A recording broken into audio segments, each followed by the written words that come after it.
One of the things I think to keep in mind is that there's a difference between experimental science and what you might call historical science, or science that's trying to reconstruct the far past. Experimental science, you can repeat the experiment.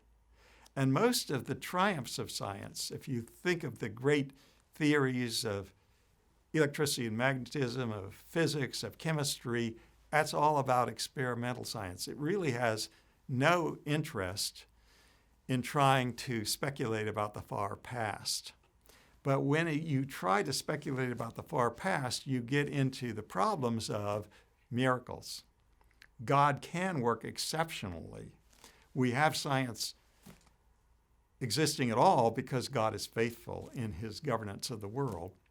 Miracles are exceptional events that aren't going to be captured by the net of scientific regularities. So the experimental scientist repeats and repeats the experiment and says, now I know how the world works. Or you could put it, now I know how God is regularly governing the world. That would be a better way of putting it. But then you can't go backwards and say, well, therefore, there can't be any resurrection of the dead, just because we don't see any now. And I like to comment, the people in the first century knew that people didn't normally rise from the dead, that people were not normally born from virgins. They knew that just as well as we do. They weren't, they didn't have all the scientific detail, but they understood that the regularities of God's rule were different from the exceptional cases. Once you do that, then I think it defuses some of the feeling that I've just got to bow to the prestige of scientific claims. The biggest successes, as I say, come from experimental science.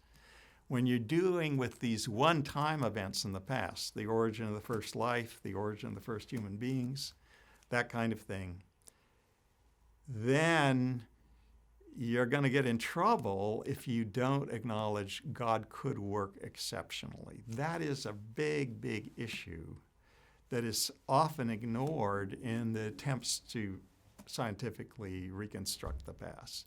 And I think if an ordinary believer bears that in mind, we live in God's world, God's governance, God who is personal, God who can work exceptionally as well as in the ways that we enjoy regularly day by day.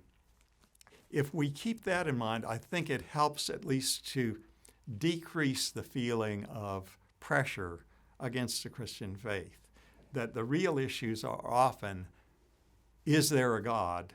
Does he govern the world, rather than it being some kind of impersonal mechanism? And if that central question is settled because you've come to know God in Christ, then that's going to help steer you through the claims that are often based on the idea, well, there couldn't be any exceptions.